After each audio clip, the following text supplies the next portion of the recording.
The Pocketnow Weekly is supported by Citi Cards with Android Pay. Listening on your phone? Now you can pay while you listen, using the same device. Just tap and go. Download the Android Pay app on Google Play or visit Citi.com/AndroidPay to get started. Android Pay is available for eligible Citi consumer credit and debit cards.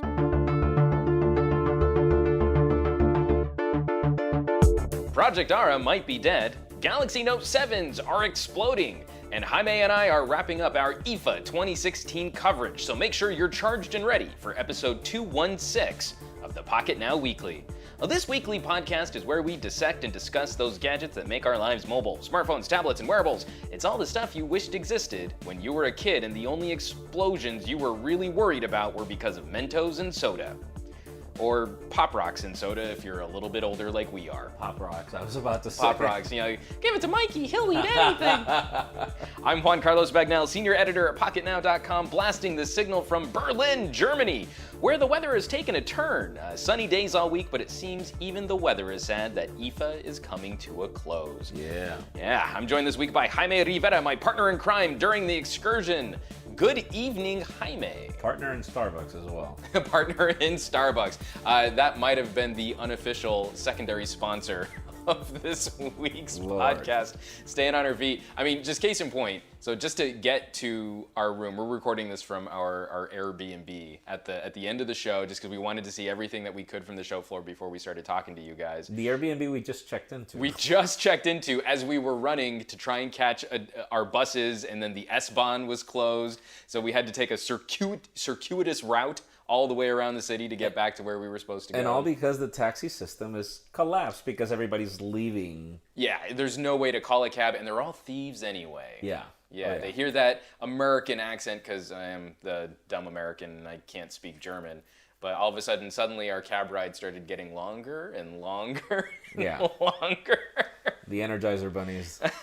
Exactly. But the worst was getting back to our Airbnb here, where we're getting off the U line. We walk up the stairs. You're like, "Where's the M? Where's the M? M27? Was that the one we were supposed to get on?" And we're looking all around. Oh my god! So we continuously kept looking for the bus line that connected to the U line, that is the metro that we had just taken. We had to grab a bus for 3 stops. And we continuously look and we can't find it. And the last thing we would have ever thought was to look back. We're like, we should cross the street. Let's go over there. Where is the bus? We were literally 5 steps away from the bus, and the bus was there parked. Waiting for us. Waiting, and because we did not turn, the bus just left.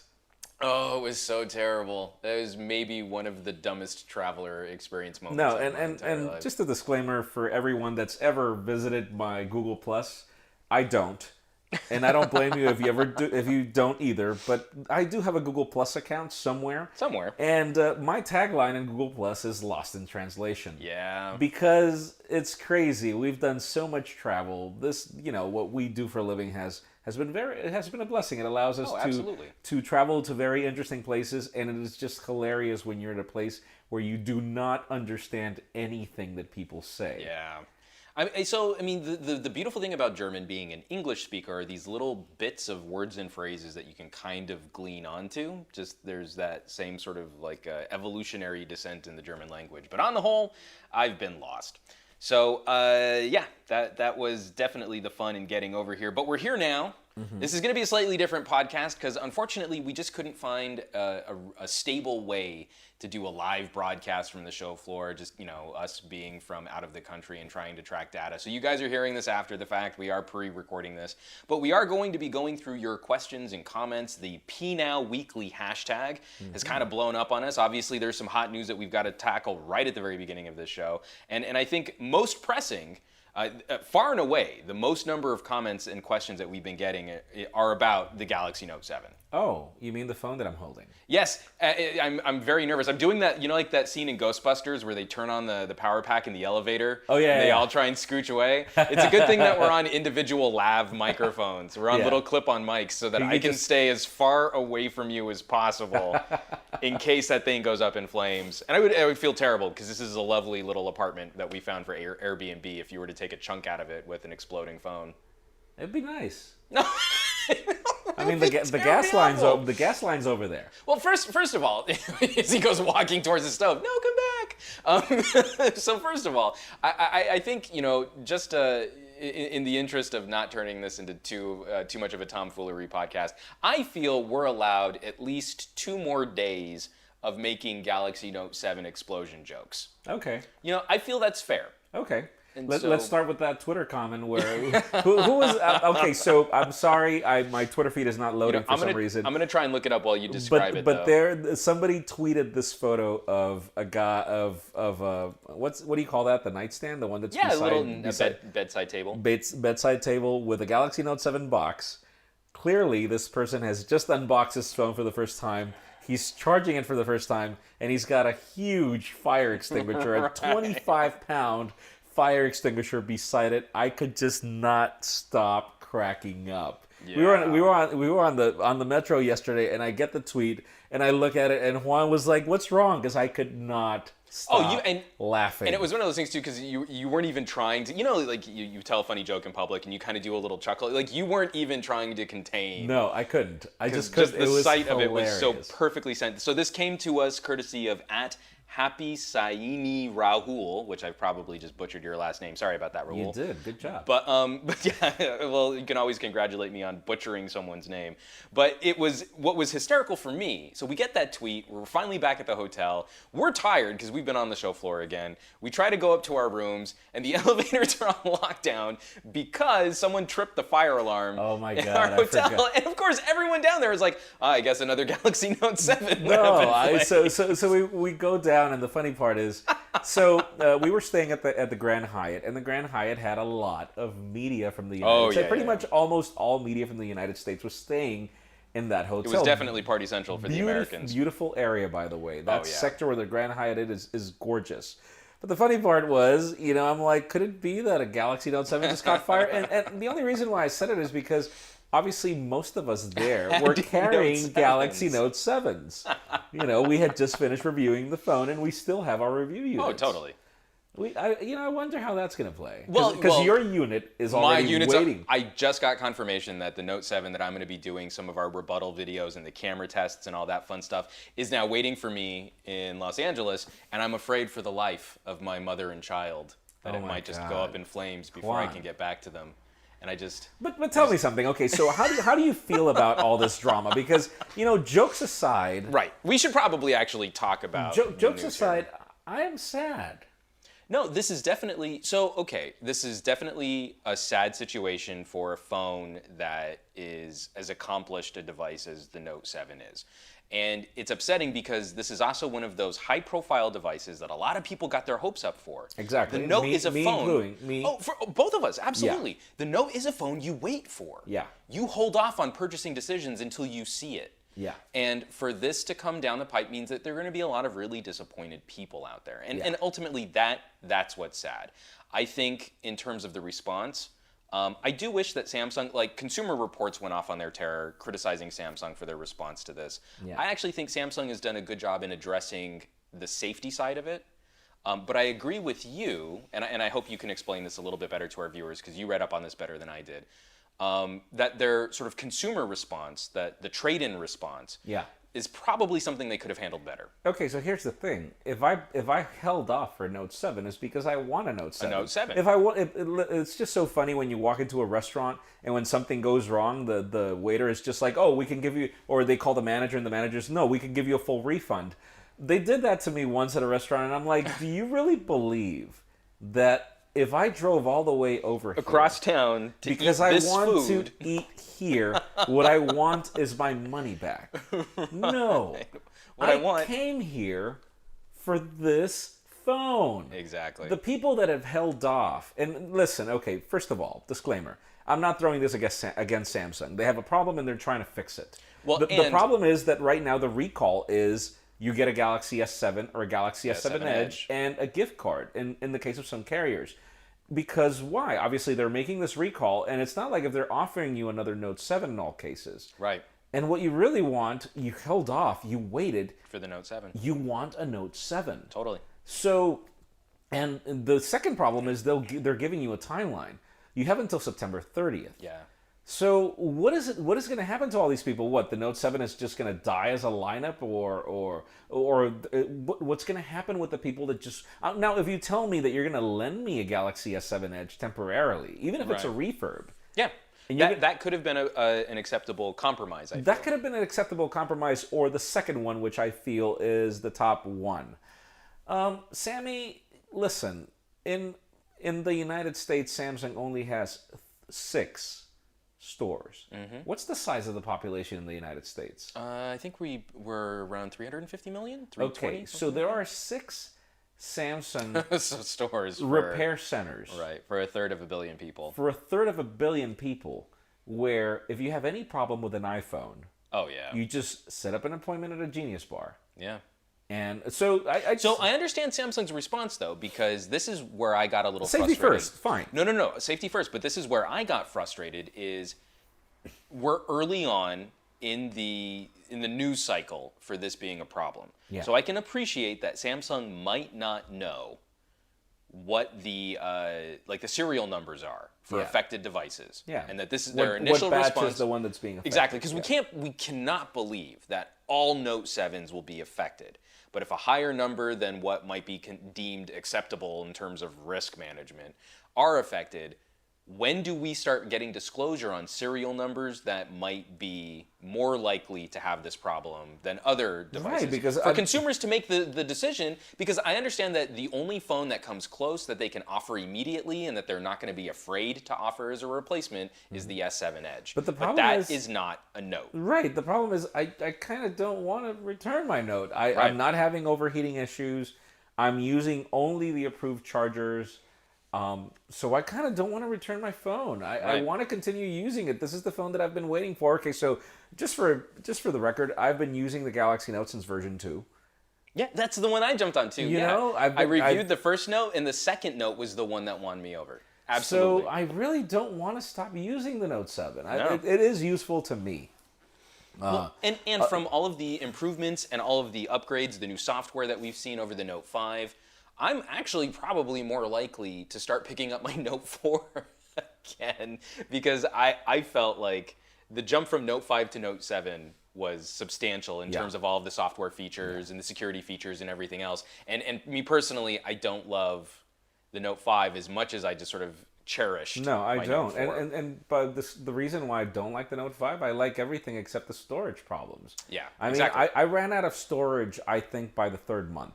Why? Because it's got a great camera. I even believe that the Note 5, there are certain scenarios where the Note 5, so the Note 7 obviously is a better camera, and I did the comparison, but there were certain minor cases where you just couldn't really tell the difference. Yeah. So you have a very comparable, very great camera, but you don't have enough storage to do so you anything with it. Yeah. You can record 4K on it, but I think I recorded 6 videos at a trade show that I had to go to cover in January, and I ran out of storage, and I'm like, damn. Well, because you have the one pool for your apps and your media and everything. 32 gigs of storage. I think that's the only problem with the Note 5. Yeah. Was the limitation of storage. I didn't care about a curved screen or anything. I didn't care about any of that. You know how funny it was, especially when we were in that Galaxy S6 Note 5 era. Yeah. And all of a sudden, people were a lot more interested in, like, USB OTG cables and micro SD card readers that plug into micro USB ports. And we don't like jumping through those hoops to try and manage that kind of storage. We have a couple tweets here using the hashtag PN Weekly Twitter way of communicating with us. Which I should mention, in addition to podcast at pocketnow.com, especially since we're all looking at Google Hangouts dying, from moving forward on this podcast, the best way to get your questions out to us, hit us up on Twitter. You can talk to us directly at Some Gadget Guy, at Point Jules. You can even bug at Jaime Rivera, even though he's Jaime_Rivera. He's a guest on this show, and I get to pop up on the daily occasionally, and that's how we have our fun crossover episodes like the Super Friends. But if you want to get your questions read on the air, or when we are broadcasting live, hit hashtag PN Weekly. We'll catch those questions. We'll be able to keep track of what's going on and what you guys are talking about. So from Connington, at Connington, he writes, just moved from an iPhone 6s Plus to the Galaxy Note 7 and loving it.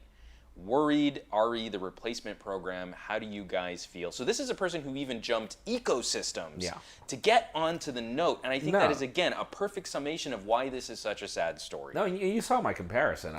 My comparison with the iPhone 6s Plus is this phone is unnecessarily big and uncomfortable. Right. And there is no reason for it to be big other than the fact that it's just big. It's big. Fine, I'll use the word large. Large. But it's plus size. In the case of the Note, there is a reason for its size. Yeah. It's incredible just how small it feels, regardless of how large it is. Totally. I pretty much demolished the iPhone 6s Plus in that. I mean, totally.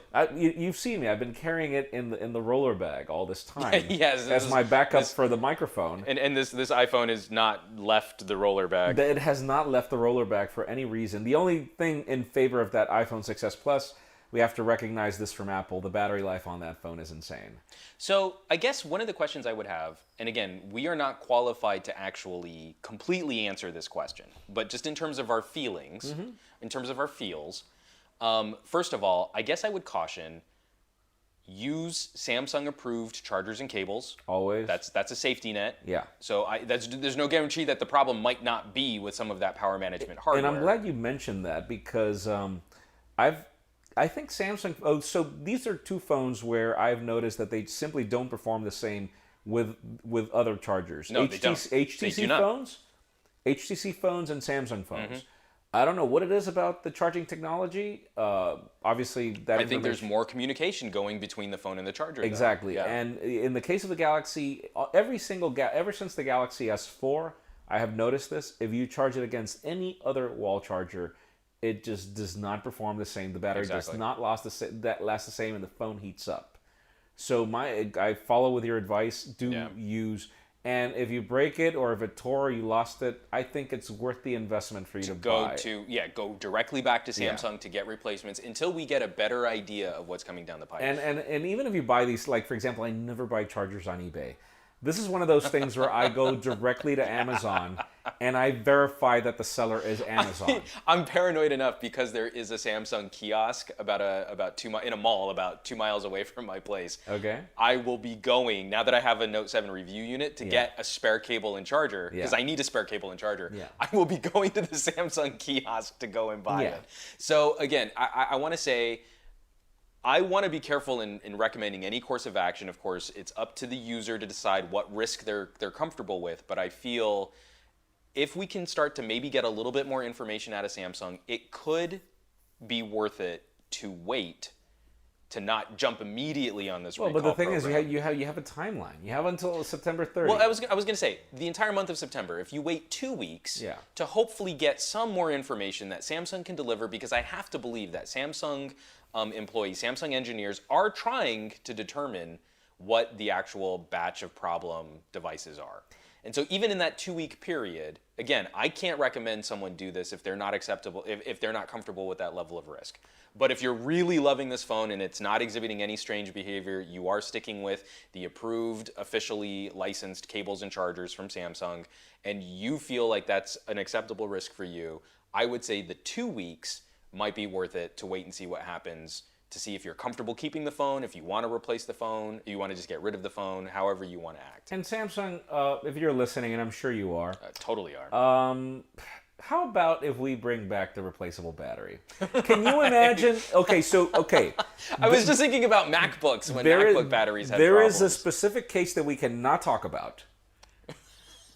But it is possible to provide gorgeous design and a replaceable battery. Please, I think that this is just I think that consumers, listeners, readers, our viewers and readers. Sorry and about that, but yeah, we're all consumers in this. I think that this is a necessary evil. This is something that kind of needed to happen. Yeah, I think it definitely underscores, and this also comes from at Will Newcomb, hashtag PN Weekly. Do you think the Note 7 can recover from the exploding disaster? Every time there's a problem, it's a tremendous opportunity for a company to rise to the occasion. Exactly. And so however Samsung manages the next week of PR, is going to be absolutely key for the future of their high-end devices. Exactly. Because I know a lot of people, I've been seeing all of the comments on youtube.com/pocketnow of people saying, well, look, we were getting into all this chatter about mid-range priced phones like ZTEs and OnePlus 3s, and people keep saying, oh, there's a reason why you buy an Apple, why you buy a Samsung, and all of those people now feel pretty well vindicated for only spending $400 on a phone that's not exploding. Exactly. No, I feel that this was necessary evil. We have been battling against the case against replaceable batteries for a long time. For the last couple of years. We know exactly why manufacturers do it. Sure, it provides sleek design, but it also kind of forces the user to change their phone after at least 3 years. It's planned obsolescence. And it is, I'm sorry, but it's not that I'm happy. I just feel that this was something that needed to happen. There are ways to provide a replaceable battery. I mean, I think that in the case of Samsung in particular, Apple has got hundreds of stores where people could just walk in. There's an infrastructure. There's an infrastructure. Samsung, I'm sorry, you don't have the infrastructure. No, you simply don't. It is extremely like, for example, I went to the 837 store, the 837 Samsung store in New York. Awesome service. Great service. I highly suggest you go to the store. I love these guys. I think they got me out of there in like 20 minutes, replacing the Galaxy S7 Edge from your drop. That's right. I broke. And $45. I mean, that is cheap. Yeah. $45 for a replaceable back. And they got rid of the carrier logo. And they got rid of the... Yeah, but that's another story. That's another story. I have to bring that up. Like, I hope you're going to show it off on camera more explicitly now that we're done with the show, because the utter simplicity of the back that they put on your Edge is gorgeous. Yes, but because it's not the carrier logo necessarily. They also everything else. They got rid of the FCC logos. I would pay $45 just to get rid of that. But I guess the point that I'm trying to make is that is the only store in New York City. The other closest one is in New Jersey. Wow. New Jersey for New York. Yeah. New York alone. For all of the millions. And so it's a beautiful store, great service. They fixed everything up, but Samsung does not have the infrastructure to deal with these sort of recalls. And who looks bad right now? Samsung. Yeah. So, I think that this is an engineering problem. It's simpler to figure out a way to add a replaceable battery, than to figure out how to create the infrastructure to fix these problems again. Well, and what I would hope, again, anytime something like this happens, I really want to avoid, and I want to celebrate that the readers and the YouTube subscribers, because there have been a number of opportunities, I feel, for our core viewers, like the people that we see in the comments all the time, to be gloating about this. Yeah. Our viewership isn't as heavily weighted towards one phone manufacturer. Yeah. Like, we've got a pretty even spread across a number of different devices. Nexus fans, OnePlus 3 fans, some Huawei fans. Like I'm hoping to kind of keep building that audience up too. And I want to celebrate you guys because I feel like there could be a lot more trash talking going on these public discussion areas. Yeah. And instead, I think a lot of people, even those who aren't fans of Samsung, sort of realize this for what it is. It's a serious bummer, but it's an opportunity to have a conversation with a giant organization like Samsung, for us to be able to speak our minds, to voice our displeasure, and to hopefully affect a little change for those features that we do care about. Yeah. Samsung is in this mode of refining their products, and now here's another point we can talk about. And just disclaimer for everyone, the review units that we get are not coming from Samsung. Yeah, we've either received review units from carriers, we've had to buy certain units. Mm-hmm. Our relationship with Samsung is actually not... It's very casual. It's a very casual relationship. It's been that way since the Galaxy Note 2 over certain things that happened. Yeah. So this is just to say, it's not that we want to defend Samsung. No. But it's that we know that people in our community are fans of this brand. Yeah, we know that they bring excellent products to the table. That's one thing. Number two, I'm sorry, but I've gone to every single Unpacked, and I've really liked the Samsung that I've met. A more humble company. That's true. That has actually no more gimmicks. Like, this company has really worked on living up to consumer expectation this year. I have to lower my hat to the new CEO. Mm-hmm. He has done an amazing job ever since he took on this change. I feel that the Galaxy S7 Edge continues to be my favorite phone this year, sadly because of the Galaxy Note 7 problems. But I've gotten a lot of tweets. I've even heard a lot of people like, why, we're disappointed. Why haven't you started trashing the Note 7? And I'm like, well, I don't know if it's because I got like a really early batch or what, but I really don't have any problems with my Note 7. So I'm sorry, I cannot sit here and just trash, like, for example, when the Gorilla Glass 5 scratching problems came up. I'm like, I'm sorry, the phone was not designed to be scratched. Right. And mobile phones aren't designed to be intentionally damaged. Exactly. So I've got a video coming out of the S7 Active. Okay. So we have to talk about that So please, later, everyone, Google search Galaxy Note 7 unboxing. We were pretty much the first outlet to review the Galaxy Note 7. I would say that we're pretty much some of the first to actually have it. Yeah. And my phone doesn't have any scratches. Right. So I'm sorry. We have nothing in favor of Samsung, meaning this is not a paid ad. Right. If anything, I'm sure that other competitors of ours are treated much better by Samsung than we are. A few people I could name off the top of my head. But, honor where honor is due. Totally. I sadly have nothing against the phone. Well, and I can actually attest to the fact that we've been stomping around Berlin for the last week. Yeah. And your go-to phone has been the Note 7. Yeah. And I'm looking at it, and it's pristine. Yeah. And we are not being kind to these devices at all. No. So again, I mean, I guess to kind of wrap this all up and to, I do appreciate all of the comments, all of the questions people have gotten. A lot of them have fallen into kind of the same ideas that we've already sort of discussed now. But I want to say, one, anytime something like this happens, we do need to give it a little bit of time.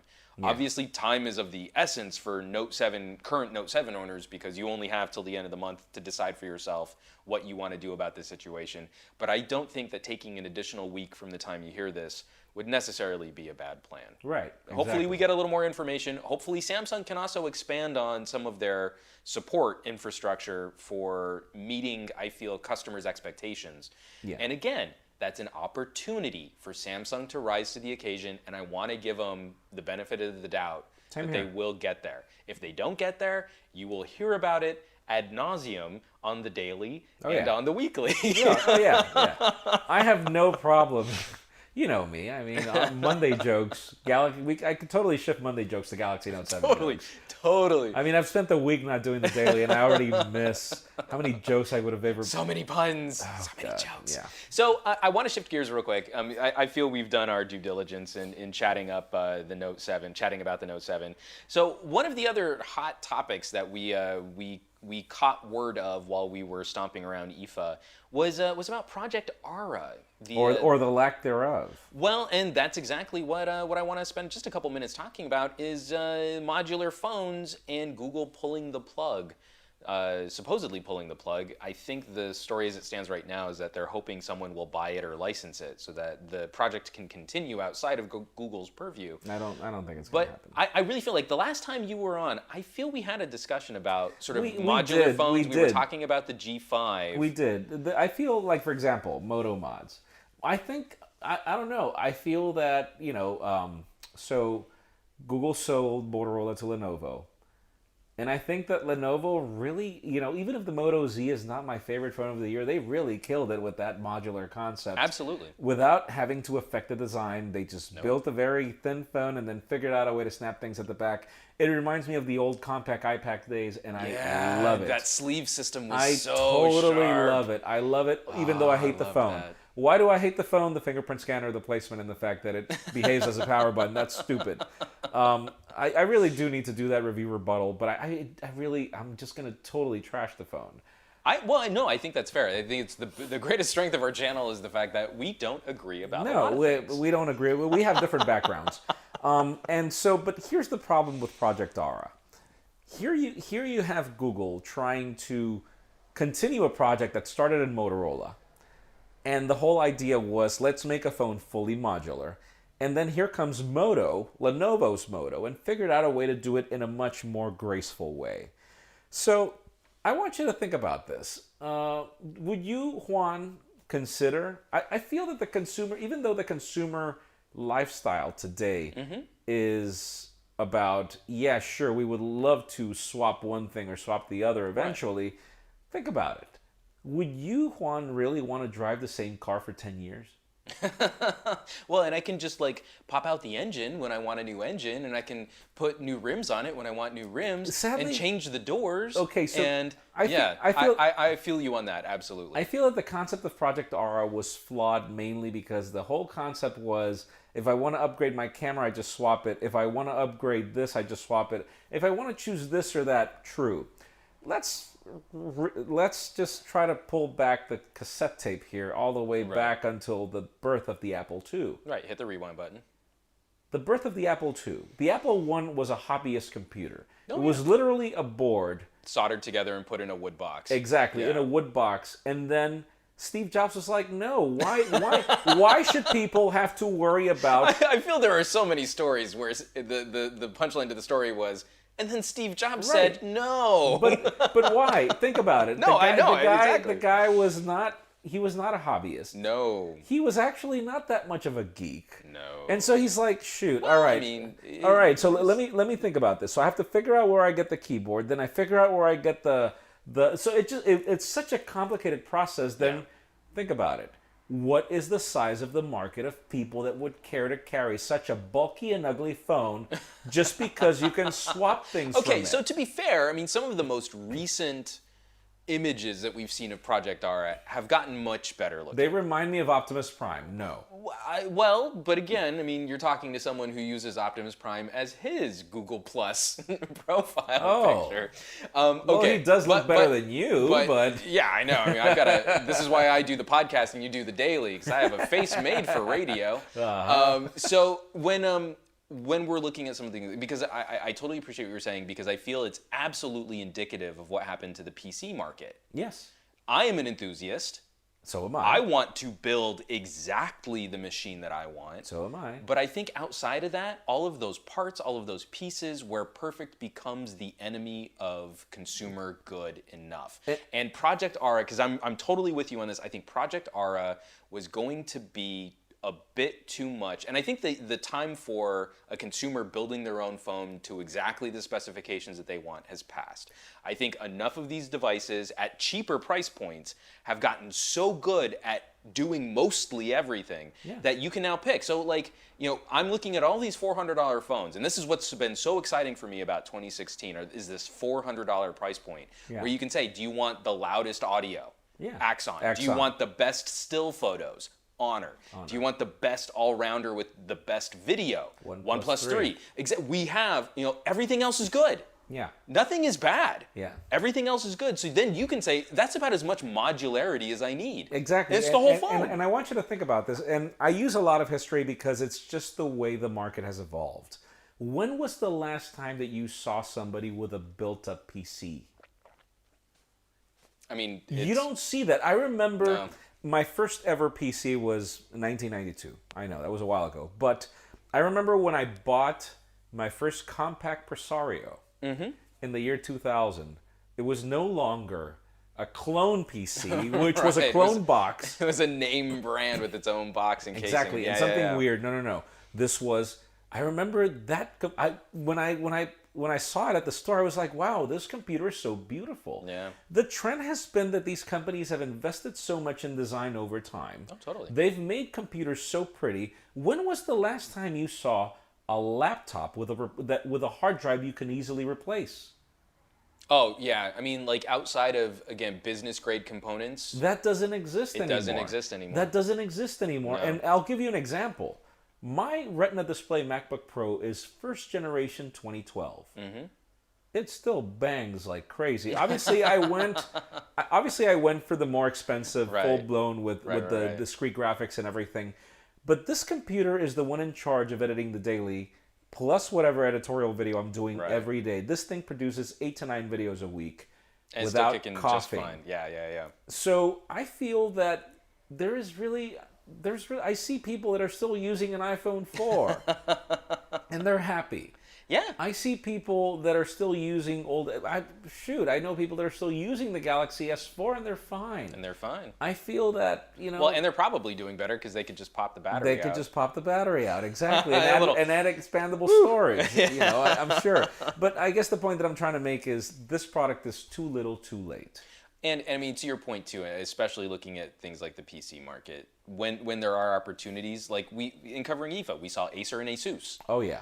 They have their gaming boxes. Oh my and if you God, want to that dig into Acer those, gaming computer. that laptop, yeah, the 21-inch curved screen and the entire top plate of it can be removed for those few people who do want to rip into the guts and upgrade. Awesome. But we know that's not going to be a The high average number consumer. seller. And how much is that thing going to cost? They couldn't even give us pricing info while we were there. Exactly. So you could buy 5 laptops. So here's maybe the one bummer I have in Project Ara leaving Google, or Google shutting this down if no one decides to pick it up.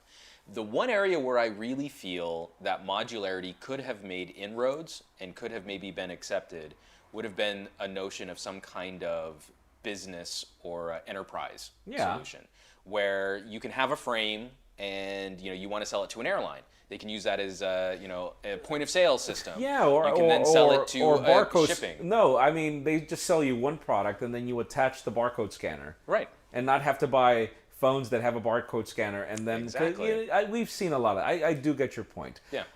I'm sad because obviously I'm a geek. I would have loved to see Project Ara emerge. I totally wanted to play with But one. I'm sorry, Google or Alphabet, whichever parent company was dealing with this. I saw that ad of Project Ara, the whole concept of swapping speakers and modules, and I'm sorry, I feel that the problem with Project Ara was simply the fact that it was really ugly. It was really ugly. It was not. This was not a phone that I want. I'm sorry, Juan. How much was that thing going to cost? Oh, well, that's just it. It's like not having any actual manufacturing information. It really did resemble some kind of like vapor. Let's assume that it was going to cost $500. Let's not go crazy over the price tag. Okay. Let's assume that the basic thing with the basic modules that you'll need would cost $500. Would you choose that? Or an Honor 8? Or an Honor 8? I would choose the Honor 8 if I couldn't get the Honor 8 camera on Project Ara. See, and I guess that's the point I'm trying to make. It's too little, too late, because the premium mid-range has come to make a serious dent in the market. No, totally. I feel that manufacturers, and this is one of the things that we're going to talk about right now here as well with IFA. Yeah, totally. One of the company that's making a crazy dent, we just have to admit it. Huawei.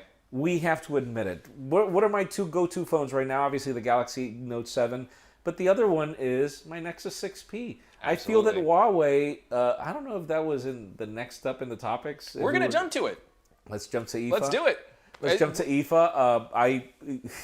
We had a lovely experience trying to get into the Huawei event. Yeah, so they held it. It was the Velodrome. The Velodrome.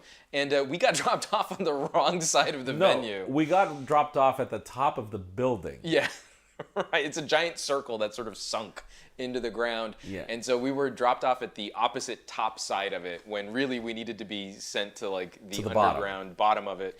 And it took us a while to get there, but so in our Huawei coverage, you won't see a lot of video or photos from the event. Yeah. Because the event was almost over by the time we made it in the door. Yeah. But we did get to play with the phones. We did go hands-on with the phones. We each have the Nova Plus. The Nova Plus. Only you have the Nova. The littler Nova because I have the stumpy thumb Hobbit hands. So that just made more sense. Yeah, I have the MediaPad M3. I've actually which looks like a phone in your hands compared to me. Okay, but here's the thing. Huawei, I'm sorry, I'm very impressed by Huawei. I even told you, like, dude, do you still have that P9? Could I please play with it? Sadly, you have to return it. I want the new one in red, though. Hopefully, but listen. Oh, it's such a pretty phone. Obviously, Huawei still has a few phones that aren't. There are, because Huawei caters to a huge market. Yeah, and they're throwing a lot of stuff up against the wall to see what sticks. But, ever since the Nexus 6P, I think that the company was like, all right, we are able to enter the United States market with a bang with this Nexus 6P. This is going to be our way to enter.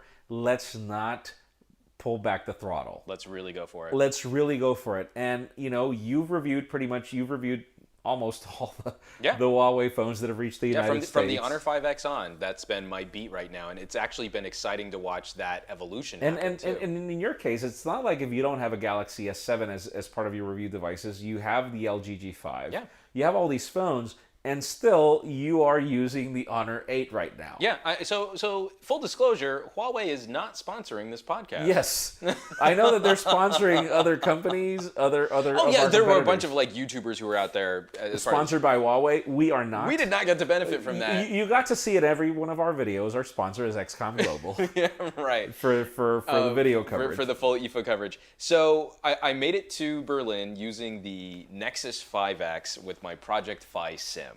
And I know I'm going to be upsetting some of our listeners out there. I'm not the biggest fan of Nexus devices. And I'm really not a big fan of the 5X. Yeah. But, you know, in the United States, it's the only phone that really works with Project Fi. I was running it fine. Mine, with Nougat, battery life has not been good. So I was struggling to make it through the day. On a whim, I popped my Fi SIM out of the Nexus 5X. And the phone I have sitting next to me, it was my backup phone. It's the phone I like the camera on the best. The Honor 8, $400 phone, and I popped the SIM card in there, and it works. I'm getting data. I can text my wife back in the United States. That's awesome. So after day one, the Honor 8 was my show floor phone. Yeah. And it's been killing it. And I'm using the Nexus XP, and ever since crushing it. Ever since I got Nougat, like battery life has improved substantially. I don't know what's up with the 5X. I mean, I am putting it out there. It probably is just an issue with my unit, because I've been hearing from a number of people that they've been doing better with Nougat on their 5Xs. Yeah. Could just be my something 6P up is with doing mine. great, but I guess. But also, that's the difference between Huawei making that phone and LG making the 5X. But let's talk about Huawei, the products that we have right now. You've already done the videos on the Novas. Yeah. That was great. Oh, let me just explain to you the story of the MediaPad M3. Oh, right, yeah. So I actually received this MediaPad. So we got here on Monday. Mm-hmm. I received that tablet previous Monday. So I was supposed to receive it that Monday. Right. And I had already blocked time to work on that tablet because of all the things that I had to do before packing, before leaving. We were both slaughtered before we were slammed with work. And so I had to leave on Sunday to arrive here on Monday. I just did not have the time. And I even told Huawei, because, we had an embargo period. We had to deliver before that, and I'm like, I'm sorry. We don't review phones or tablets in that little period of time. Right, that's rough. I apologize, but we cannot. We really have to test the product and actually use it. If not, It's not going live. We can't call it a review. So even I'm like, I can offer you a hands-on or a quick unboxing for now, and then we will continue on our review period. And here's the thing. They did not send us the reviewer's guide. No. So No usually listeners, we receive products, and obviously they tell us this is what makes the product unique. Special. This is what it can do. And what we do is pretty much, okay, let's put your money where your mouth is. Let's test those points that you told us that were unique to this product. And this is where we focus our reviews mostly. We could pretty much be like everybody else and just tell you how beautiful it feels in the hand. Or, right. You know what I love about that? Like, anyone's made a phone like with sharp, jagged edges to cut your hand open. The G5. The G5. Oh no, poor LG. I'm sorry, but it's that. It's the truth. But so I love to follow reviewer guides because it helps. It gives me a pattern. Right. This is what I am going to focus my review on. And it makes it more efficient to actually do. It makes it more efficient because I simply just grab it and they did not. We arrived in Berlin, no reviewer's guide. Nope. I'm serious. I grabbed the tablet. I unboxed it. I filmed everything, and I contacted Donnie, and I'm like, dude, I am not touching this tablet or doing a video on it until I get to know what the heck this thing can do. So you're doing this work in our hotel room, and I'm freaking out because you even pulled up the About the Tablet page. Oh, yes, and by the way, the software on the tablet early release. Was early release. Early and so pre-release. the software said that it had 2 gigs of RAM. Not true. And 1200 by 800 by DPI 600 resolution screen. And I'm like, and I even told Juan, dude, this cannot be right. Look at this display. Yeah. It looks crisp. It looks beautiful. There's no way this is 720p. Okay, so this is the reason why we did not have a video early. This is just how I would say obsessive we are. Oh yeah. About the things that we do. I'm sorry, but we are not just like everybody. I complain with you over certain videos I see out there where it's like, oh, the phone feels beautiful and it's cool, and like the camera's pretty good. Yeah, and it's like the photos have good color, but it's not too saturated. No, we don't like doing things like that. And so here's the thing: we walk into the event. The company CEO is doing the presentation on the MediaPad M3, and I'm like, wait a second, it's got the WebOS gestures from the dude. I activated that thing and nothing said that. Yeah, there was no conveyance. That's exactly. What I'm looking for. So it has the WebOS gestures from the fingerprint scanner. Yeah. That is awesome. That's cool. But Juan, you're the audio expert. Oh, those speakers are phenomenal. Like to really know, I mean, like you were firing up some audio in the hotel room, but you weren't really blasting it because you were just trying to get a feel for what this thing could do. So of course, instantly after that press conference, we went back to the hotel room and you really cranked that sucker. Yeah. And I'm actually kind of torn. I would need to hear them side by side, and I have to trust you because you spend more time with the iPads. Yeah. But from my time with the iPad Pro 9.7, I think I would still give the nod to the iPad. But it'd be damn close. It was good. It'd be really close. These are phenomenal speakers for a tablet. This would be literally, like, think about it. If it's not the Chromebook Pixel, the Pixel C. The Pixel C. And I've never heard the speakers on the Pixel C, but think about what other Android tablets are in the market right now that are buzzwordy. Yeah. None. I don't think there are any Android tablets left that it's not the Google Pixel C.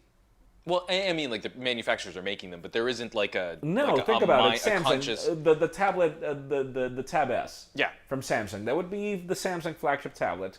And I know there's an LG 8-inch tablet that's but I'm still sorry, floating around. right now, if it wasn't for EMUI, which I really don't like. I really don't like EMUI. But oh my God, those speakers are phenomenal. They're phenomenal. The display on that tablet is razor sharp, gorgeous. It's beautiful. And again, we're not being sponsored by Huawei, but that thing actually, it's a kicking little tablet. But I'm serious. I opened the box and I'm like, oh my God, I'm reviewing another Android tablet. I try to avoid it. I try to because I don't remember the last time I was really happy or surprised, if not by the Lenovo that we're going to talk about later. But I'm sorry, Huawei surprised me. The presentation really did a good job at showcasing what the tablet can do. It's going to be a review that's going to be coming up very soon. It's just, this is the reason why we decided to hold off. Yeah. Yes, we do these crazy kinds of things. I would rather lose the views over not being the first at that review, but doing a review, not just talking about something. Not an overview. There are other people who tackle overviews fine on the web. Great. We are not those people. Right. So, I mean, the flip side of that would be where I've got, I'm not going to use a word like concerns, but where I feel like Huawei is very aggressively positioning different products in the market. When we start looking at the Nova and the Nova Plus, we are talking about price points that are the most competitive price points that phones can be launched at. Yeah. So that between $300 and $500 window is dangerous territory.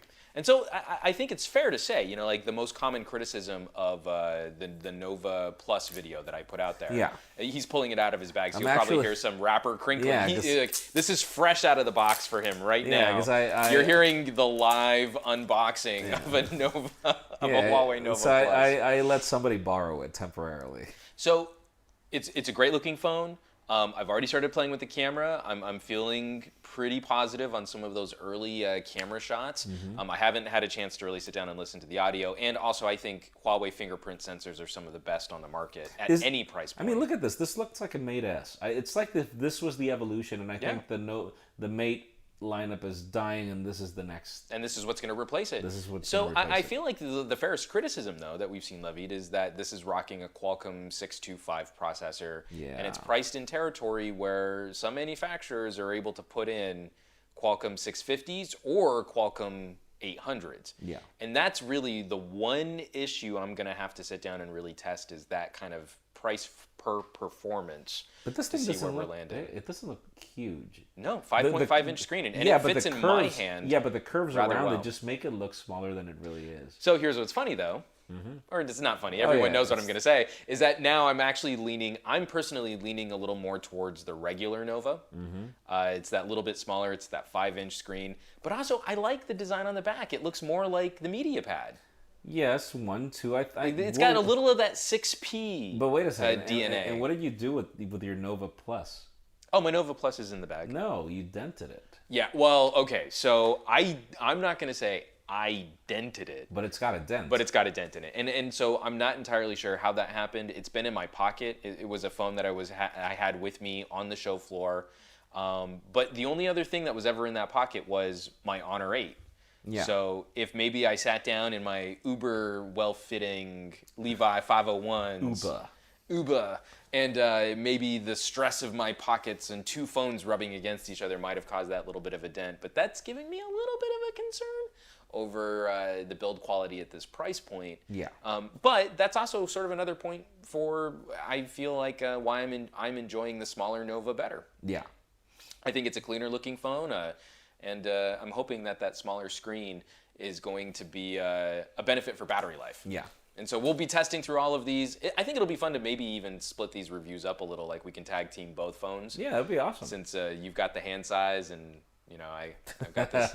I'm showing Jaime right now. Like my right thumb is literally like a whole knuckle shorter than my left thumb. No. So it is proper stumpy thumb. Manufacturer error. Exactly. Well, I jammed it in when I was a kid. So you told me that's right. It was a warranty issue, like an accidental damage. Yeah, not sadly, something your mom I could. couldn't get a replacement. No, she couldn't. She was stuck late. with me.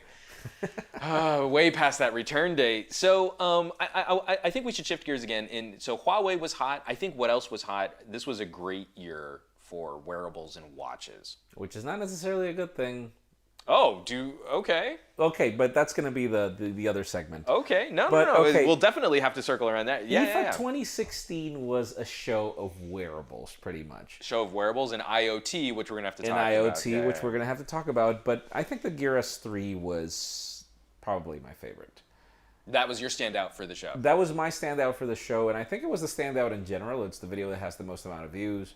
It was definitely what our audience was most interested in. It was definitely what our audience was most interested in. I was surprised that Samsung decided to just make a full event just for watch. Yeah. And it wasn't just any event. The company rented the Tempodrome. Not the Velodrome, the Tempodrome, which is another circular area.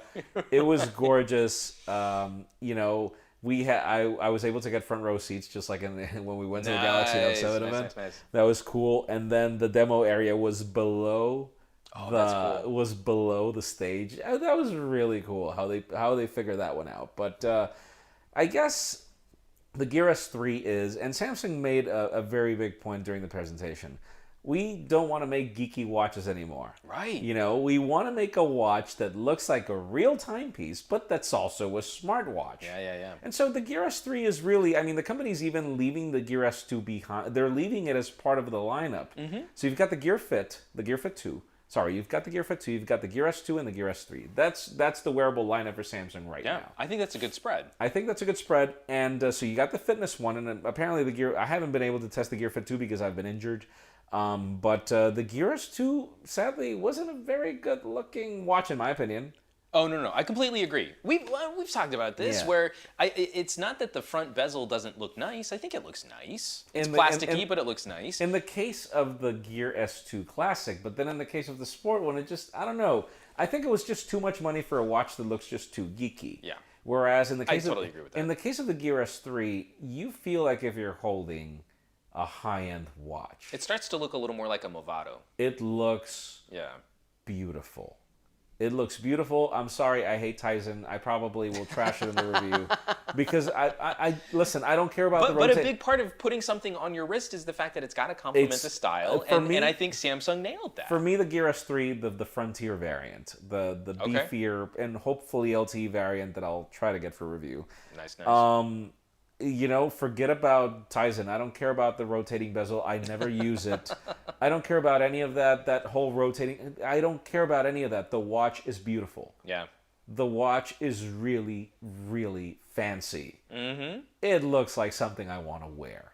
That's exactly, so many manufacturers, I think, are getting this right. Yes. This season, because our second most popular video, yeah, not phones, not tablets, the ASUS ZenWatch 3. Yes. And again, talking about another company. I wasn't at that presentation, and I've seen it live of some people that were wearing it. There were a few people walking around with it out on the show floor. But again, I don't think it's as stark. I mean, I think Samsung definitely took the cake for the prettiest watch. But what we saw from ASUS, again, a company trying to buckle down, refine their products, and make something that people will want to wear because it's actually an attractive piece. You told me the price tag. What was it? It was €229. Okay, so here's the thing. We don't have a price tag for the Gear S3, but €229 for that watch is, I'm sorry, it's cheap it's very pretty. Yeah, and for the improvements that we've seen in the build, it's a stainless steel shell. There's that little rose gold accent. They're going to have a whole bunch of different watch bands that people can choose from. So ASUS hasn't completely lost the plot on their position. Yeah. You know, the ZenWatch was a very cheap watch, but it looked nice for a first generation. The original. For a first generation and then the smartwatch. ZenWatch 2 just went really affordable. Yeah. But it still looked good. It looked good. They got a little chunkier. It wasn't a bad way to start. Here, I think they've addressed a lot of those issues, a lot of those criticisms, and they've come back to something that I think is going to be more identifiable as a watch. Yeah. And so that, again, we're seeing that progress, both Samsung and ASUS, I think, taking steps in the right direction. Yes. For addressing, we have the technology down. You know, I think the Android Wear experience is pretty good where it's at right now. So we have that TikTok. Yes. You know, the software has to get better, the technology has to get better. Well, now that it has, we've got to do something about the fact that this isn't something that people want to wear when they have a shirt with sleeves. Exactly. Exactly. And who would ever want to pay $220 or euros for a watch? Yeah. It's that people that are wearing the sleeve. It's got to be something that complements their sense of style already. Exactly. If you're going to charge that much for a watch, it better look good. No, and especially going to these because we have a couple of, like I said, we have a couple other manufacturers to talk about, but I'm rocking my candy apple plastic red pebble. And you go to some of the booths and you're like, man, I feel underdressed in terms of watch. Yeah. When you're showing off some really fancy looking timepieces there. I bring my Moto 360, you know me. Oh, I know. You were showing me up there. It was great. The Pocketnow Weekly podcast is supported by Citi Cards with Android Pay. How cool is it that we live in a world where you can use the same device to listen to the Pocketnow Weekly and buy your morning coffee, groceries, and more? And did I mention it's a super fast way to pay? Just use your Citi Card with Android Pay at the register. Get in, get it, get going. Download the Android Pay app on Google Play or visit citi.com/AndroidPay to get started. Android Pay is available for eligible Citi consumer credit and debit cards.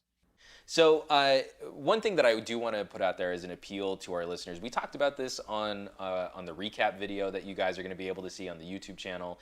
Jaime's probably going to address it during one of the dailies, but there was a lot of IoT, Internet of Things. Well, but think about it. IFA is really an appliances trade show. I think IFA is like 70 years old. Has sort of infused its way into the discussion. But IFA was always a refrigerators and toasters and blenders type of show.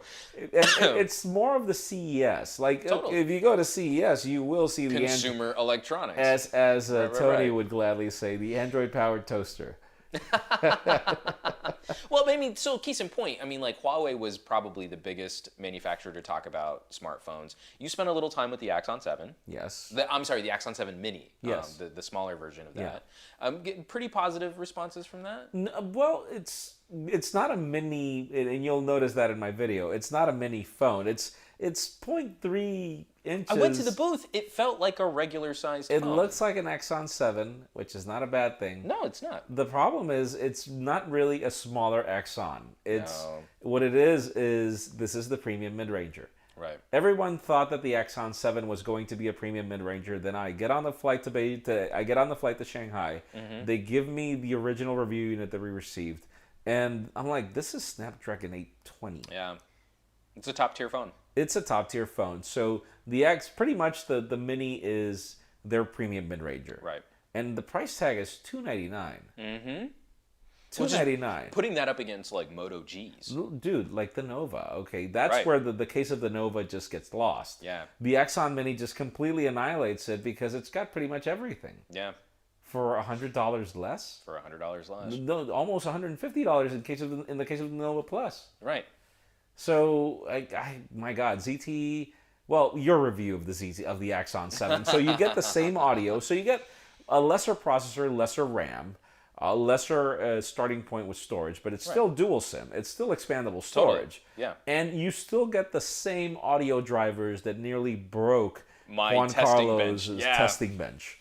Oh God, that was so painful when I was going through seeing that. Because so for my audio tests, I set everything at the V10. I thought there's so little chance that some phone is going to come and completely annihilate the V10. Let me give myself just a little headroom, and I set the threshold for there. And then the Axon 7 came and just stomped all over my V10 test. I'm gonna have to go through and retest every other phone. But you know, so you getting to play with that phone, and you know, you had some excitement. There was something interesting about it, even though it's a lesser processor than the full-sized Axon. It's still a heavy hitter. It's the 650. It's not the 625 or the 617. No. So this thing's still going to be a capable performer. I'll be curious to see if there are any thermal issues, because I've reviewed 2 phones with 650s, and both of them we'll see, because were the phones that were there were obviously you couldn't go through. The show we'll floor see. is not the place to do that kind of testing. It's not the place. And these were so I actually went in there. We have a very good relationship with ZTE. I was expecting to actually come back with a unit, at least temporarily, because the show floor was just so packed. I was sweating like crazy when I got there, because they've got a problem with air conditioner here. And so I was like, hey, Ash, can I please just bring the phone with me, and I'll bring it back to you tomorrow? She's like, the software is not close. No, we're not ready. Not close to ready. So I'm sorry. And I'm but like, also, okay, I get it. But I mean, like, kudos to them for actually just being honest with us, because so many times they want to sort of evade that part of the discussion. I mean, I feel and just being straight up means that we have better information to tell you guys. Listen, I feel ZTE is one of those companies. Like, I was very impressed in the media tour that I did with them. I am so like, for example, almost every single LTE cell in the world is powered by ZTE. Yeah. The fact that their smartphone business is the 4th in the world doesn't mean that ZTE is a small company. No. You just don't see it. Right. But ZTE is huge. Their test benches are huge. I mean, the company even owns their own hotels for employees. That's how big ZTE is. In China, they are a monster. They are a monster, and you are using, communication-wise, you are using ZTE technology to power LTE. What is it? CAD 5G is pretty much that's going to be ZTE technology. Yeah, that's going to be built on their backbone. That's how big ZTE is. Pretty much LTE the current categories, LTE Advanced, are pretty much powered by ZTE. Yeah, that's how big it is. So no, they were really, you know, again, the Axon 7 Mini is nothing to go crazy for. No, wait. There is something to go crazy for, and it's that price tag for what you're getting. Right. No, well, that's exactly the point. Because at the same time you were out there covering the Axon 7, I was at the Sony booth. Yeah. And this isn't. No, I mean, like, to be diplomatic. This isn't to poop on Sony, but do. But let's really look at what our audience was interested in, the responses that we got from all these videos. There was a lot of chatter, a lot of discussion about the Axon 7 Mini. The response to the Xperia XZ and the Xperia X Compact, very underwhelming. I think that Sony, just like they sold the Vio lineup, please. It's time. It's time. It's time to let it go. You know, we were extremely disappointed by the Xperia X's. Yeah. And we can't Not fun phones to review. And I'm sorry, Sony. I was a very big fan of your products. Around the Z3. It's such an irony that you build the camera sensors and that both your departments just don't get along. You know, right. The name still carries this reputation for multimedia and gaming and photography, and none of that influence seems to be making its way to the into the phones. phones. I mean, if you're not gonna, Sony has never been a half-baked company. No. But sadly, the Xperia is not a good flagship competitor, and especially not for the price tags that the company's asking. So that's one thing I'm going to say. To be fair, we don't have pricing information for the Xperia X Compact or the Xperia XZ. If Sony can surprise us and come in with something more competitive, I feel that would be a huge step in addressing this part of the conversation. You know, and it's just sad. But we don't have a lot of faith there. And listen, just again, another disclaimer over the way Pocketnow works. Sony is another company where we don't get review units. No. We actually buy Sony review units because Tony is a huge Sony fan. And And Tony I is... would probably not have spent as much time with those phones if Tony hadn't been as big a fan of Sony as We get off the plane, and the first thing that Tony writes me is like... He's like doing grabby hands to get the phone out of my bag. Did Juan bring my phone? Did Juan bring my phone? I mean, it was adorable too, because here's this like, this tough as nails Romanian, and he's just so giddy. He's such a little kid about Sony. Yeah. But even for him, I think some of these more recent products have been underwhelming. I know he had a lot of problems with the Z5.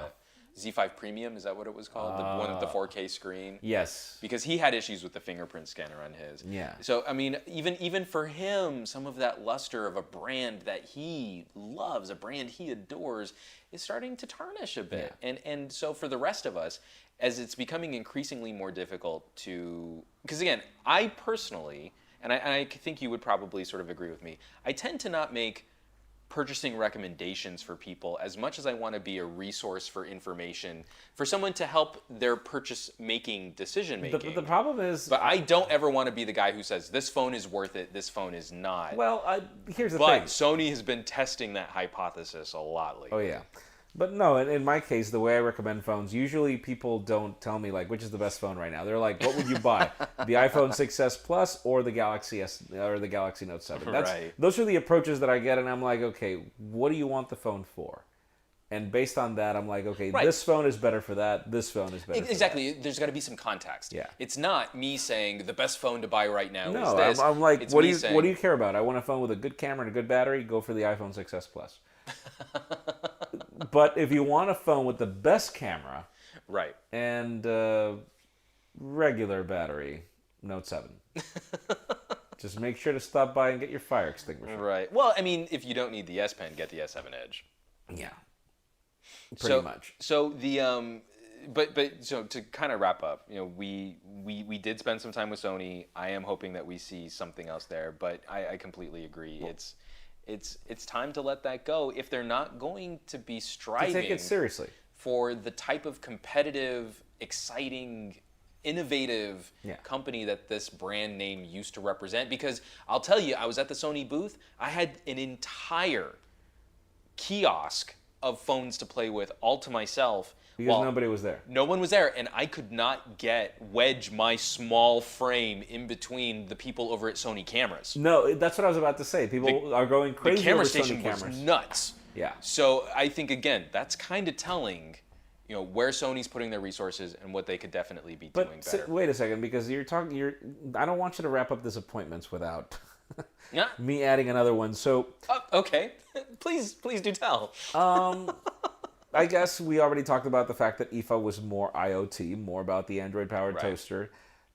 It was more about wearables than anything else, which is not bad. We've got a few more. No, that's great. Yeah, we've got a few some more to fun stuff talk about. But there were no flagship phones mentioned. Well, I mean, the Xperia is the closest we got. I said there were no flagship phones mentioned. Okay, let me be clear. Okay. That was one thing, which is crystal clear. Weird for IFA. IFA used to be the Note Terrain, no longer. The second was, well, we did see Acer with their 5K VR, the project.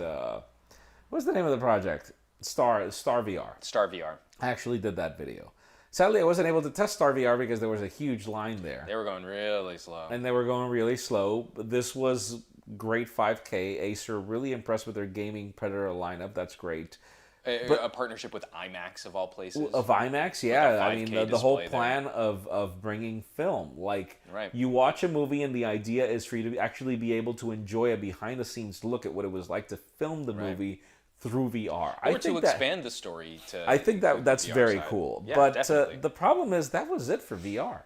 Yeah. I mean, we're expecting VR to take off. And lots of HTC Vives at other booths. Yeah.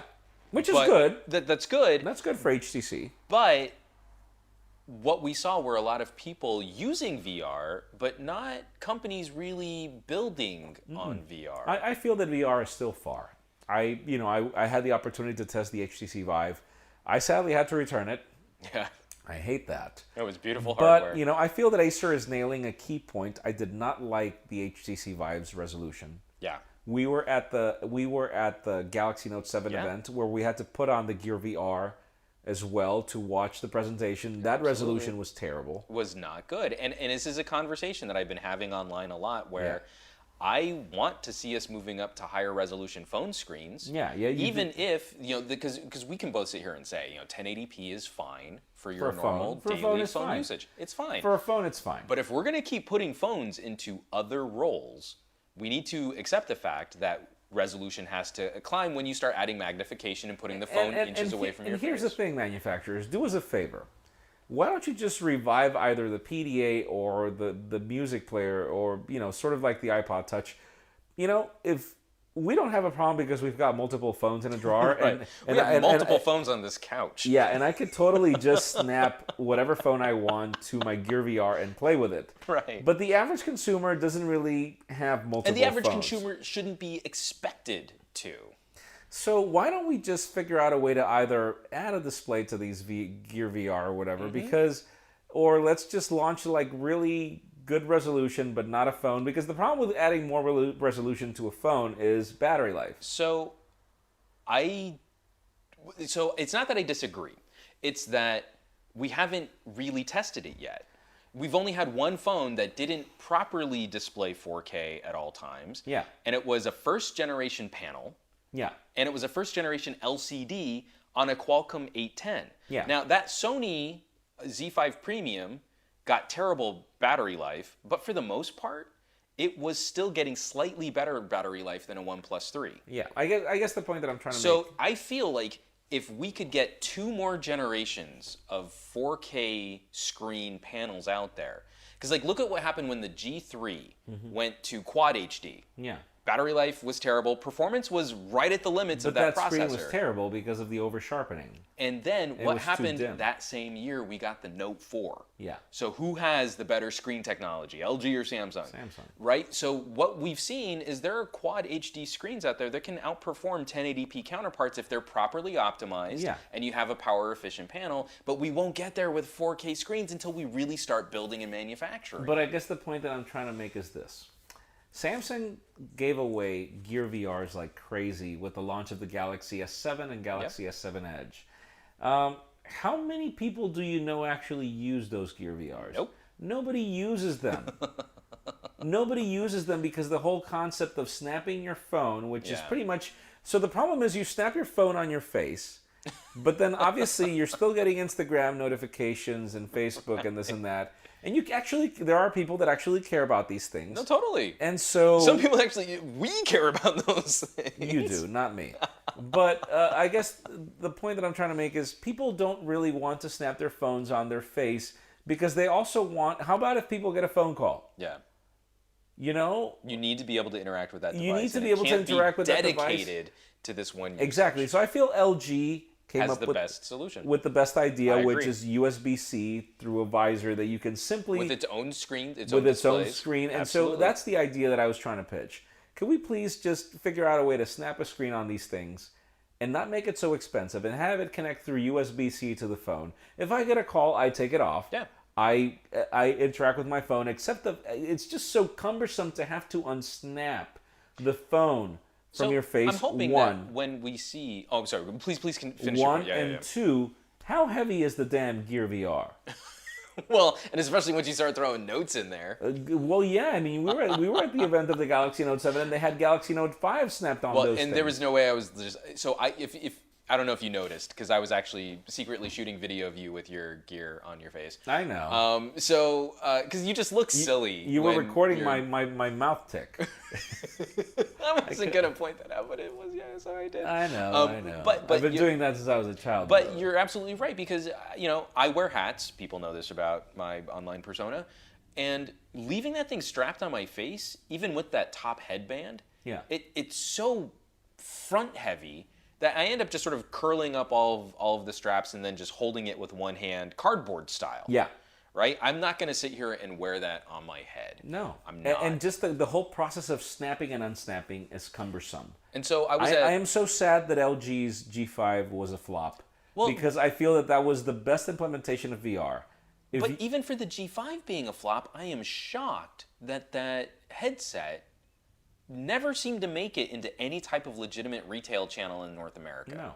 And I feel like, again, that would have been another thing that LG could have talked about in much the same way that HTC found some cool with the Vive, right? Yeah. It never would have been as cool, you know, the LG friend, but it could have helped usher in some more discussion for the LG brand. I don't know. LG wasn't nice enough to send me any friends. Well, me neither. We got to review the phones through other relationships, not through LG. No, I actually received... Oh, was yours through LG? My G5 came from LG directly, but the friends did not come in the box. Oh, see, and the G5 that I played with came through a carrier. Yeah.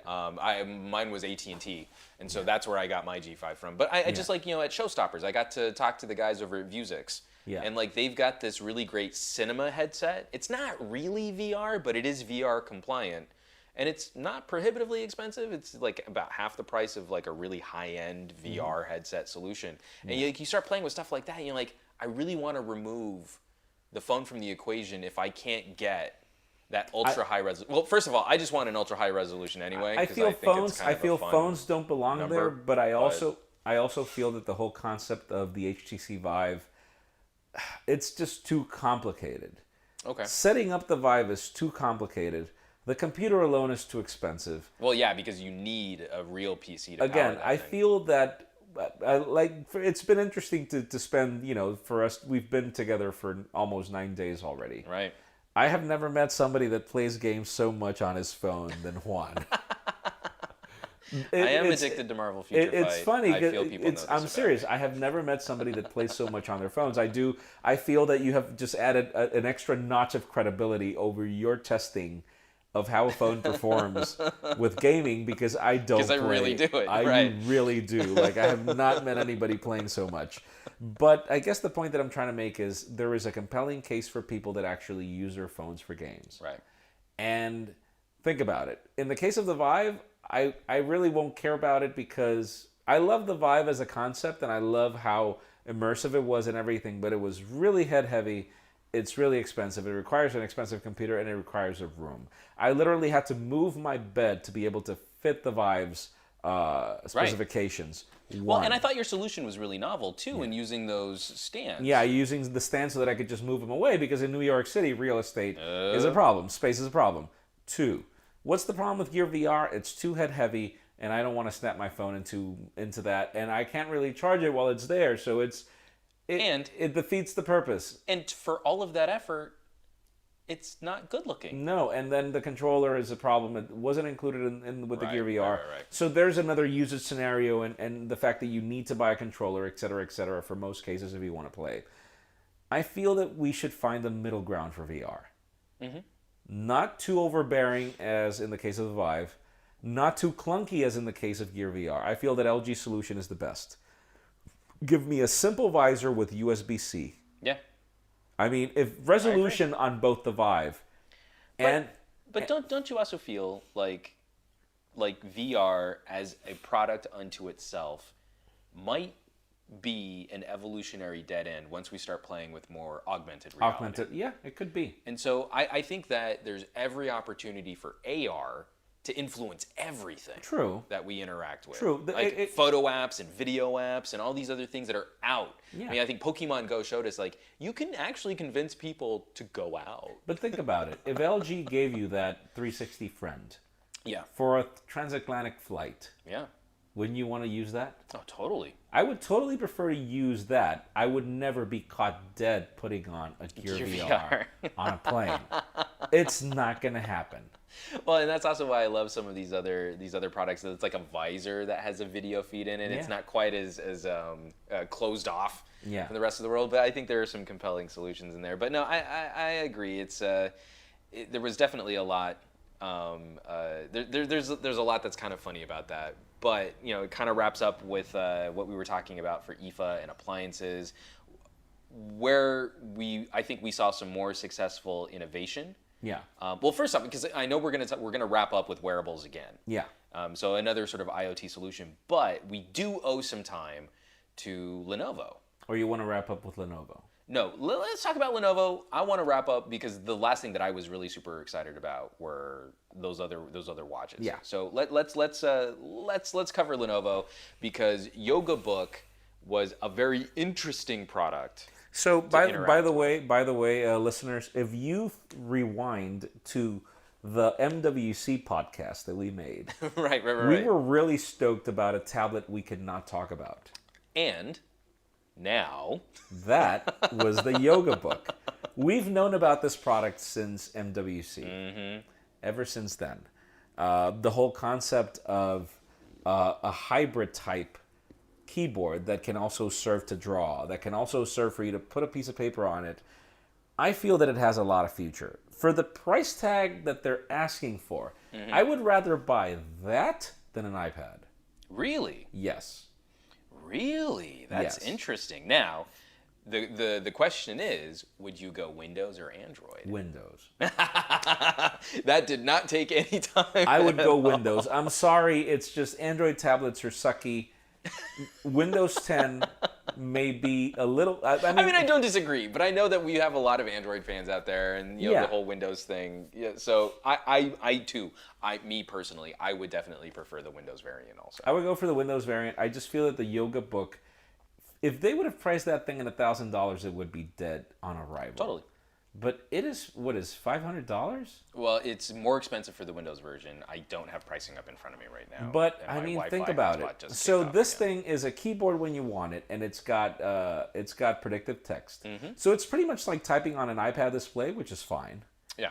It then serves as Although the Windows version doesn't have predictive text from the keyboard. Really? Yeah, so you can see this in our hands-on video. So first, full disclosure, the Lenovo event, they tried to do this really kitschy thing where they split us up into we groups. We still make fun of Lenovo. Like have Lenovo to. was the laughing stock. We have to.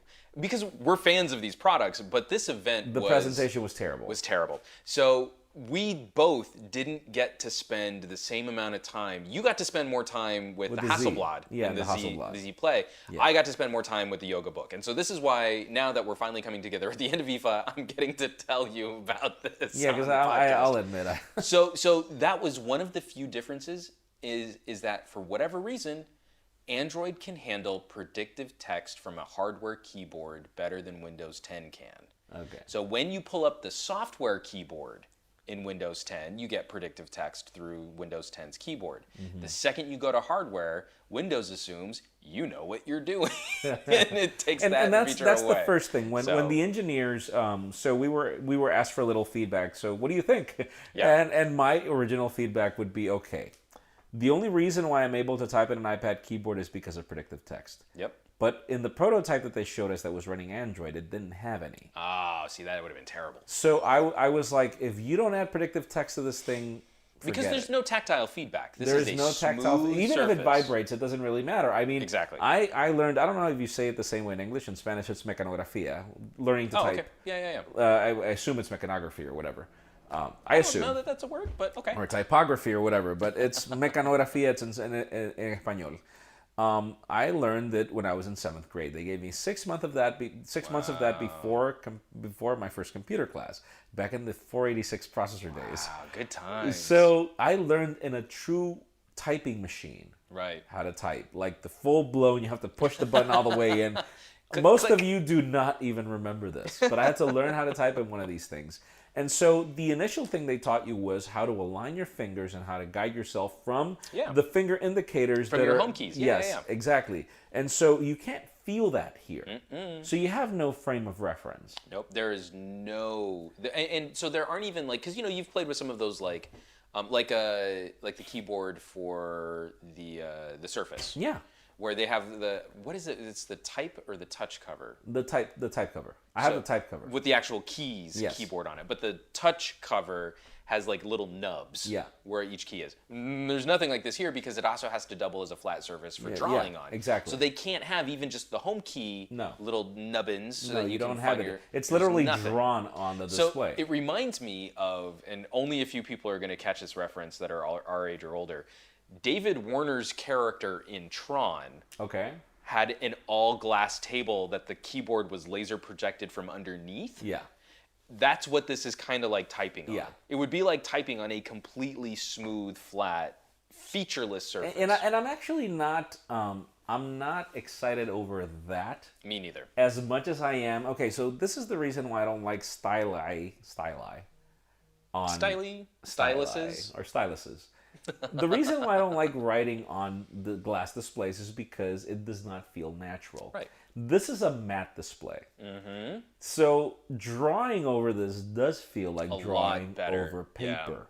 I've always said this. Why isn't there like a little friction? You need a little friction, and this tablet provides it. Totally. And I have been completely addicted to Microsoft OneNote lately. Thank you, Evernote, for dying. You have made me discover the beauty of Microsoft OneNote. I'm glad you could finally come over to Thank this you, side. Adam Lane.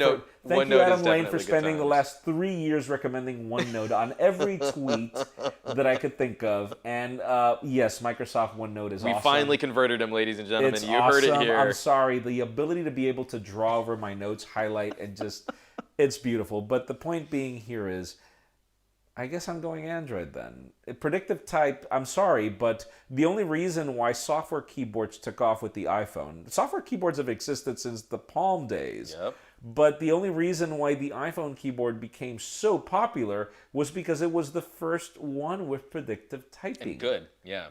With I a mean, good system literally, for correcting I could those literally touchscreen mistakes. talk to you, face you, and type on my keyboard and know that SwiftKey will know what I'm typing simply because I'm heading. And if you're having sort of a very common conversation, a good, like I would say about 30% of what SwiftKey can do for me is like by the time I'm done typing one word, like the next 6 words of my conversation are probably already primed. Exactly. That I don't even need to hit So the I'm sorry, keyboard. but if I was very specific to Lenovo, and I'm not saying that this was our idea or anything, but when we were at the demo, the demo we were actually with Michael. Michael was going to be in this podcast. Sadly, Right. he wasn't able to make. He had to fly out today. We were supposed to record this yesterday. Yeah, but we've been running. We've been folks. running like crazy.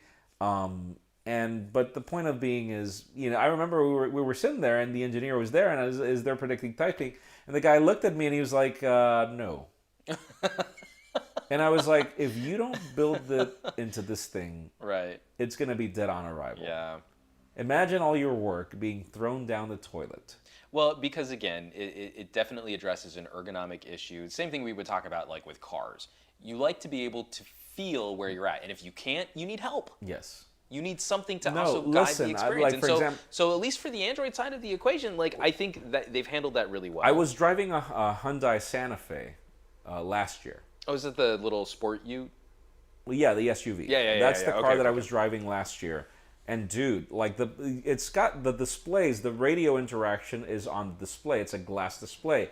You cannot see, or at least the version that I had. Right. You can't see what you're touching. And if you're driving, you want that feedback because you can't look at the damn dashboard. You should not be while operating a motor vehicle. Exactly. So at least using a yoga book is less inclined to kill people through vehicular but I manslaughter. guess I'm going on Android. But if you want that predictive text, then you need to go Android. It has to be Android. It has to be Android. Thank you for the information. I'm Juan. glad See, to this is help what you I out. love about this guy. This guy detects things I would have never noticed. My God. But I think, especially in terms of design, it's a beautiful looking tablet. It is thin. That's the one concern I have. Okay. Is because I'm so used to Windows 10 and touchscreens, right?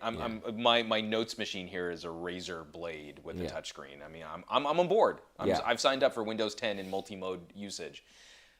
This Lenovo is so thin that when you go to hit the screen, Oh, it pushes back. It wobbles and tips, and it's so thin. It's so light. That to me might actually be a bit of a concern when using it day to day. I don't know. I don't really ever use the touchscreen whenever it's on laptop In mode. laptop mode, right. Whenever I use the Surface, I never touch the screen. I'm using the trackpad. Oh, but I mean, it's so light that when you're typing, like if you were at a coffee shop, Oh, it you know, like, wobbles? the vibrations Oh. I think they'll be powerful enough to wiggle that screen a Well, bit. I'd return it if that were So the case when that's they launch absolutely something that I think we need to take a look at. No, when that's we going to be like go through to review order it. But, one, and yeah. Okay. So that to me, that's the big concern. Yeah. You throw it into tent mode, you throw it into tablet mode, all these other use case scenarios that Lenovo is amazing at creating for these types of multi-mode products. I think it's going to be more than adept at handling all of those. The one weakness for me might actually be that laptop mode, if it's a little too wobbly or a little too shaky because it's so light. That hinge is not new, and that hinge has been holding Lenovo laptops that are heavier. Yeah. It could be the devices that were there. That's true too. That I have no idea what state of manufacturing those were. That's a good question because that hinge is not new. It's been on Lenovo laptops for the past 2 years. Was it starting with the 900, right? I believe so. Yeah, so that clockwork hinge. And that thing is like, I've seen it. Oh, that thing's amazing on heavier laptops. So I think it could probably be just of those units. So we'll absolutely get back to you viewers on whether or not that's the issue. But to wrap up the show, I think we both had some really pleasant experiences with our last sort of batch of wearable products. Just as a quick plug, and I'm going to be excited to share this manufacturer with you, is Aftershocks. Oh. Going with bone conduction technology for headphones and getting to test that out. Yeah. But because this is a brand that I've been really passionate about personally, because I think situational awareness while you're working out, leaving your ears uncovered, and also sort of having to have that conversation with viewers. There are times you want an audiophile experience, and there are times where you want to work your ass off and just kind of have some when music I'm running, on in the I background. don't care about, and that's the other product we're going to talk about, the Jabra Elite Sport. Yes, because I want to hear about your thoughts on that. Because again, I got to go cover Aftershocks, and then you got to go check out Jabra. The noise cancellation was insane. Oh, really? The noise cancellation was insane. Like good because. Too good. Too good. Okay, so that's exactly what I want to get to. When you're running, you actually want to hear noise. Exactly. But the cool thing is... You want to hear that bus that's going to turn you into street pizza. So these Elite Sport, you're going to watch my video. I still haven't put it together, but I have to, obviously. So there are good things and there are bad things about this Elite Sport. I love the fact that it's fully wireless. Because the problem, I used to use the Sport Pulse. I did a video on that. And the problem is when you sweat as much as rare humans like I do, the wire tangles on your neck. Yeah. And whenever you move to one side, which you constantly do when you're running, the wire pulls and it ends up pulling your headphone. I had that problem with the first generation Backbeats. From Electronics. Okay, so that's a big problem. That's a big problem.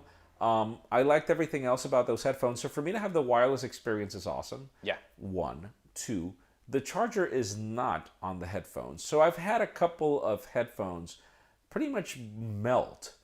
Really? Because I sweat so much that obviously I remove the flap, I come back from running, and I immediately put them to charge because if not, I'm going to forget. Right. And these headphones have ended up melting because obviously I charged them when they were still wet.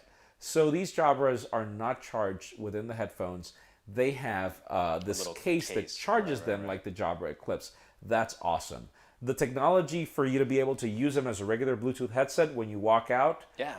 Just use the right one, but then if you want to go stereo, you just put the other one close together. It uses inductive magnetic technology to... wireless signal. Technology to know when the other's close, etc. That's awesome. Although I thought it was hysterical. I asked him, how big a head could you have?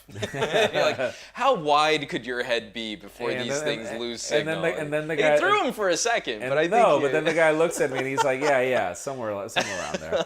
Because I've got a pretty big head. All this was good. I cannot wait to get them, honestly. I cannot wait to get them. I've been a big Jabra fan and customer even before this. Right. So for me to be able to review Jabra now is awesome because I actually do love their products. Not because of a fanboy, no. I spent $100 on these things just because these were the only headphones that would survive the amount of sweat that I produce. Yeah. Just to give you an idea how much I sweat, I run 10 kilometers is 6.26 miles. I run that in an hour. By mile 5, my shoes are soaked. By mile 5, my shoes are soaked. That's how much I sweat. That was like me in Florida. That's literally me. It's like if you threw a bucket of water at me. That's how much I sweat, and it doesn't matter if it's in the tropics or in cold weather. That's just my body type is endomorph. That's the way I sweat. I got to get you out to New Mexico because I think that dry desert air might help a little. No, thank you. But the point being is, not everything was perfect. Sadly, you'll watch my video. 3 hours of battery life. Yep. If you're a marathon runner, these are not for you. Unless you're really fast. You're really fast. But the average person does a marathon in 4 hours. And that's an hour shy of what these things Exactly. deliver. Yeah. So sadly, that's not gonna Although, fly. like for people like me, I topped out at 10Ks. That could be Yeah, rad. that could. But I totally see your But- point though, but in my- that my whoever problem is is- really spending money on that kind of training is probably looking at marathon or So, half marathons. so $250, you can recharge them again because the battery case can retain battery for up to 2 extra charges. Right, but it you're not going to want to run with that. No, and it requires you to take them off and put them on the thing and then Right. charge. And I don't know how fast that's going to charge. A review will tell you that. But here's the thing. Guys like me, I cross-train. I start my day with a 5K. Mm-hmm. I then train. I do weights for an hour. And then I discharge on a spinning bike. So So we're talking 30 minutes plus an hour plus another 30 minutes. So I take 2 hours a day. Mm-hmm. These things, sadly, battery life doesn't get better over time. It gets worse. So the good thing is the Jabra is offering 3 years of warranty, Okay. a full no questions asked replacement. Actually, they didn't say that at the booth, but when I saw the press release, that's included. They included that in there. They included that in the press release. So it's 3 years. You get those things wet. For whatever reason, in 3 years you'll get a new one. So Nice. that's great. For $250, it's the least that I expect. Jabra is not cheap, but if you Well, it's a premium brand. but if you've I got think they've built their credibility. sweating problems like I do, like I didn't know that Jabra, their parent company is GB. GB also owns Resound. Yeah. They are specialized in Really advanced hearing hearing aids. aids, yeah. So Jabra is not just any little piece of technology. No. They're great. They're awesome. I love their stuff. But that was your surprise was audio with aftershocks and everything. Mine was learning more about Fossil. Yeah. So here's the thing. Okay, so I'm going to jump in real quick because ahead. I don't know that I've ever seen you so pleased with a discovery like this before. Okay, so here's the This thing. one really did seem to tickle you. The first ever watch that I ever bought was a Fossil. For me, it was aspirational back in the day. It was the only watch that at that point I could afford. It was literally the only watch that at that point I could afford. And, I purchased my Fossil. I used it for years. Then eventually a girlfriend that I had bought me another Fossil. That was great. But I did not know that the Fossil group was the Fossil group. Right. So I did not know that Fossil was its own brand for its own things, but it was also an ODM for Skagen. Yeah. For One of my Michael favorite Kors. Like, for brands. example, all the Tory Burch watches, Yeah. ladies, are made by Fossil. Yup. Michael Kors watches are made by Fossil. They have a crazy amount of brands that are built on Fossil design. It's Yep. Fossil designers building these things. And so here's the thing. Because Fossil launched their Q Founder Android Wear smartwatches, guess what? There is also Michael Kors Android Yeah. Wear because it's built by Fossil. Yep. So for me, that was a huge discovery. Like, they reached out to me because they also acquired this company. Misfits? Misfit. Yeah. I'm a big fan of Misfit because these are the wearables you don't have to charge. That's great. But they reached out. They were like, "Can you please visit us at Showstoppers?" We went to Showstoppers. I'm really glad we did. I'm really glad we did because it was until then that I met Amy that I was like, "Oh wait, you're a group." Yeah. And oh my God, we need to film this. So you were drilling over there as like the second I saw that Skagen, I was like, I used to have an old Skagen. And you're like, I want that so bad. And here's the thing. So it's cool. Their Android Wear offerings are great. We did a video on that. But that's not the coolest thing we saw. The coolest thing we saw was their hybrid approach. Yeah. Which was announced 2 days ago. These watches... Simple analog clock face. You explain it. Because... That's what's so exciting is because we've seen a number of these these fitness trackers that have a regular watch face, an analog watch face. And they have like a little ticker so that you can see your steps. We've seen that approach done a couple times. And two companies had really clear different ways to address notifications. Yeah. And so the Fossil group, this hybrid where you can get pulses and then the arm swings to different parts of the dial. That only you That know. only you know what that code means for text from my wife, Yeah. email from my dad, and you get to program in something very discreet. And because we've talked about Android Wear, Yeah. you get a notification in Android Wear, and it broadcasts your life to anyone who can see it. Everybody sees the avatar of the huge photo of somebody. And the light lights up. It's why I have to disable my watch when I go to watch a movie. Yeah, pretty much. So for you, definitely seeing that hybrid approach was cool. I think the best sort of counter to that was what I got to see from Withings. Okay. Because we actually covered this on You saw Pocketnow.com. that. You saw that. I Yeah. got to see this one in person. Yeah. At Pocketnow.com, we covered that Withings is now owned by Nokia. Yes. Awesome. They were acquired. I'm really excited about Awesome. that. Yes. Nokia smartwatch. And so they took their Activite, which was exactly what I just described. It was a watch face with one little ticker that told you how far you were on your steps counter. Yeah. So Withings engineers wanted to build in a heart rate monitor. To get good, accurate results from a heart rate monitor, you can't just have a little watch dial. Yeah. You need a readout that's going to give you your beats per minute. So they said, well, if we have to have this readout, we might as well use it for other things too. So you get your calendar, you get notifications, you get more information to that watch face. I think the Fossil Group solution is more elegant. Yeah. And it's more discreet. But I think that the Withings solution will be more functional, more No, practical. listen, I've had So cases, that's the showdown I really I've want had to see. cases, friends of mine that are girls are always like, crap, I hate the fact that smartwatches are huge. Yeah.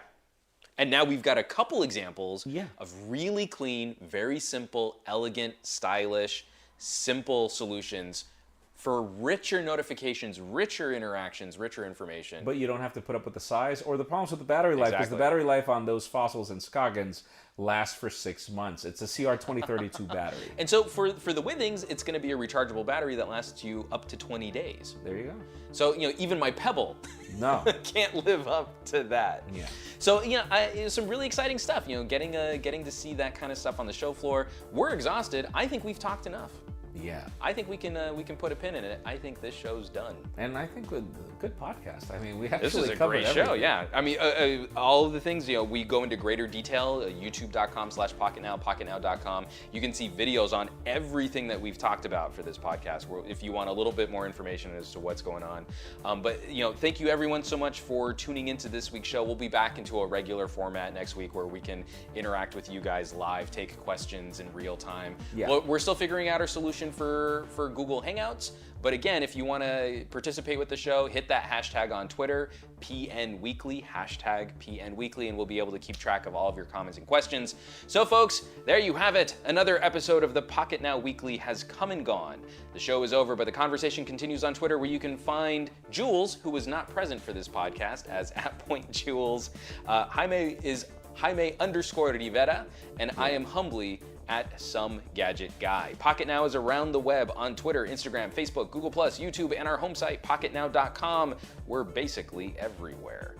Shows like this can't exist without your support. Sharing the weekly with your friends who love mobile technology, and by dropping some reviews on iTunes, Stitcher, Google Play, and wherever podcast reviews can be left. Once again, we want to thank this week's sponsor, Citigroup, with Android Pay. They're helping us keep the lights on here, but ultimately there wouldn't be a show if it weren't for our listeners and subscribers who have kept us on the air since 2012. The Pocketnow Weekly will be back next week with all kinds of delicious technology goodness, so make sure you tune back in.